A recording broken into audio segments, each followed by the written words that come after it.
Pokemon Battle Revolution.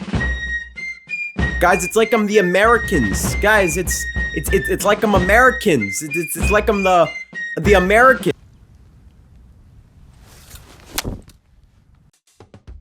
Everyone has that one game that just tied to their childhood, but no one else seems to remember it. And for me, it's this.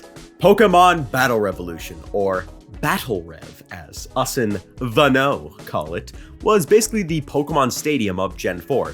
But when everyone remembers Pokemon Stadium, talks about how it f***ing changed their life, cured the depression, became their life partner, nobody remembers Battle Rev.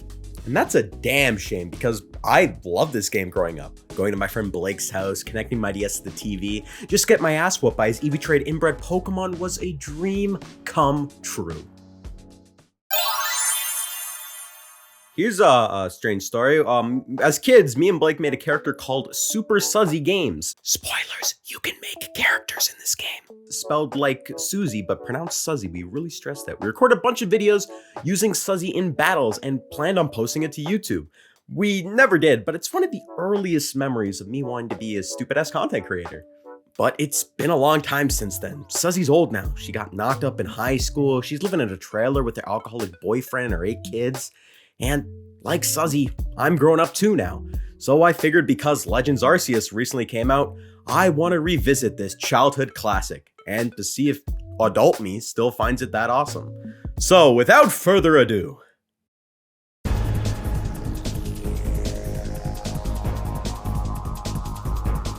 the game starts off with Dollar Store and Nurse Joy showing us around Poketopia, a setting for this game, which is kind of like a Pokemon theme park. A pretty cool concept, but unfortunately I can't see it because this woman talks as slowly as humanly possible. Although still, not as bad as Legends Arceus dialogue.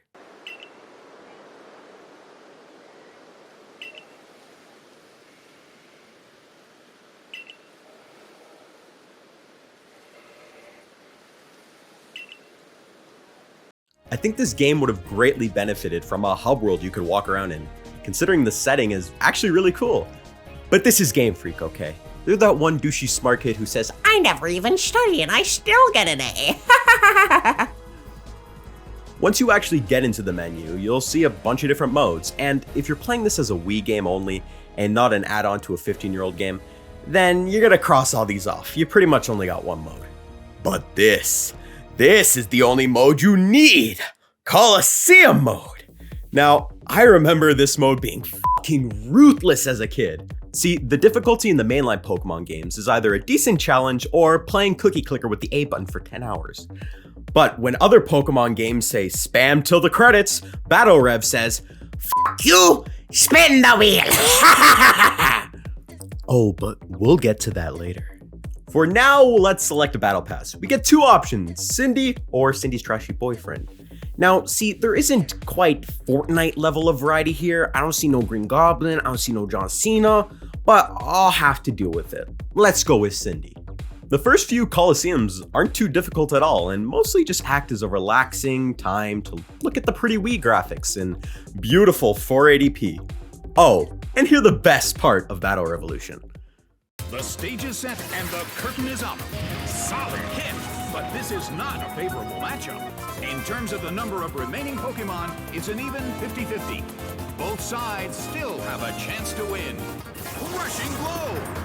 Dragonair starts to attack. Charmeleon starts to attack. Bam!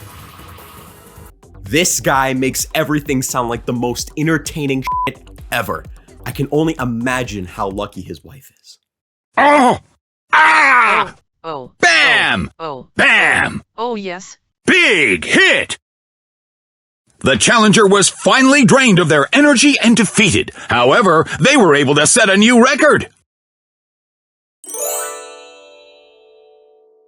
Even though Pokemon has been home console for a few years now, tell me that this announcer and these wacky camera angles don't make this 480p game feel 100 times more epic than Sword and Shield. I was honestly having a grand old time with Battle Rev, chilling out, maxing, relaxing, all cool, shooting some b-ball outside of the school. But then a couple of Coliseums that were up to no good started making trouble in my Pokehood. I'm sorry. But yeah, Neon Coliseum is fucking insane. See, almost every Coliseum has some sort of gimmick, which most of them are actually pretty fun, but not too noteworthy. However, this one is noteworthy because it's cruel. Yours and your opponent's Pokemon are put into a spinning wheel and you have to select them with the stupid ass pointer controls. Now, I'm using the default battle pass, so I figured who cares which Pokemon I get? The opponent's Pokemon can't be that much worse. But they are. They are so much worse. Which means you better get good at spinning the wheel. I think I streamed this Coliseum for like 3 hours straight before I finally started getting good at hitting the stupid fucking wheel. This was the one Coliseum that had always stumped me as a kid, but it's sort of a rite of passage for me to get good at spinning the stupid fucking wheel. Blake got good and beat it a few years back, my brother got good at it, Blake's brother Kirk got good at it, so it was my destiny to spin the wheel! It took me, frankly, a long time to get good at it, but at least now I got something nice for the resume. Now, the wheel spinning was hard and painful, but at least it was interesting. Something that the next few Coliseums aren't so much. I do appreciate that each one of them tries to go for a new gimmick, but most of them play out the exact same. Fight a bunch of guys with your team until you fight the boss. In fact, they're all so samey that it kinda made me tired of Coliseum mode. So, I decided to import Pokemon from the DS games.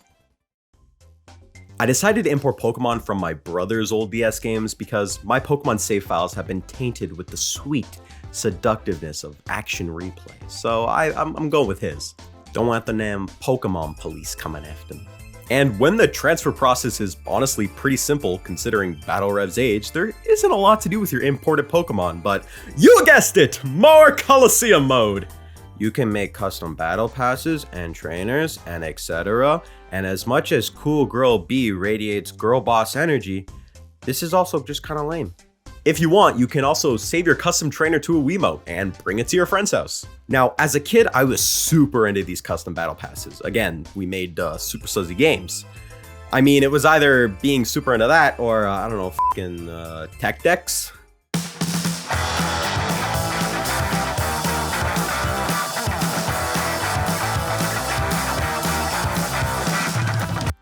So I hopped back in Coliseum mode with my fresh new custom battle pass. But it made the level scaling all, for lack of a better term, f***y. Oddly enough, it made my entire opponent's team of Pokemon be the same level as my highest level Pokemon. Game Freak, you silly little game developer, you. So I guess that means Cindy. Welcome back to the family, huh? The last few Coliseums were continuing the pattern of being nothing really noteworthy. But now, with a pinch of horribly balanced difficulty! With fights all over the place. One fight, you're up against a Pastourishu just chilling out, and another, you're up against pain! But after, honestly, a lot of really boring fights, here we are, the final Coliseum. The air in the Coliseum is tense. You bet it is. My childhood game. So many memories, and I'm finally going to beat it. The last Coliseum is hard, especially if you're using f***ing Cindy's broke-ass McDonald's team. But I like it a lot. Pokemon for years has devolved from the mac and cheese of video games to now being the flavorless gum of video games. There is zero challenge in a lot of these games, so much to the point that people implement self-imposed difficulty just to bring back the magic of those older games. I seriously cannot think of any other gaming series where that's commonplace. But Battle Rev, on the other hand, says, if you lose one match, back to the beginning, bitch! This Coliseum is a rematch of most of the leaders from previous Coliseums, and it's beautiful. I got my ass kicked several times, and I was loving it the entire time. Well, most of the entire time. It took me like 4 hours to get through this, which I'm kind of ashamed of, and I won't tell you the profanities I was saying to fucking Willy Wonka over here. But at the end of the day, that final match before I beat him was just beautiful. It was one of the most satisfying moments I've ever had in a Pokemon game, and I'm not even joking. So, I beat the game. Knowing that I beat this game that was so hard for me as a kid that I put so many hours and memories into was honestly pretty damn cool. Even though I had to tape a sensor bar to my monitor in order to play it. Yeah, that was not fun. I quickly found out, however, that once you beat the game, there's not much left to do. Once you're done this game, there isn't much of any incentive to keep playing other than transferring your DS Pokemon over. But in 2022, who's really gonna do that? The novelty of Pokemon on your TV has worn off, and when games like Pokemon Coliseum and RAR XD A Woo of Darkness have other reasons to keep people coming back, Battle Rev just kinda doesn't. And that sums up my thoughts on the game as a whole, to be honest. When I first started replaying it, I thought this game was gonna be a super fun blast from the past. And when there is a lot of nostalgic stuff for me in this game, and Coliseum mode has a few fun challenges, but outside of that, the game's sort of bleh. I'm glad I beat it, however, it wasn't the pinnacle of home console Pokemon like I used to think it was. But maybe Legends Arceus can truly capture the untapped potential of home console Pokemon. Or capture Femboy Cynthia fan art. Ah! Like, subscribe, bye.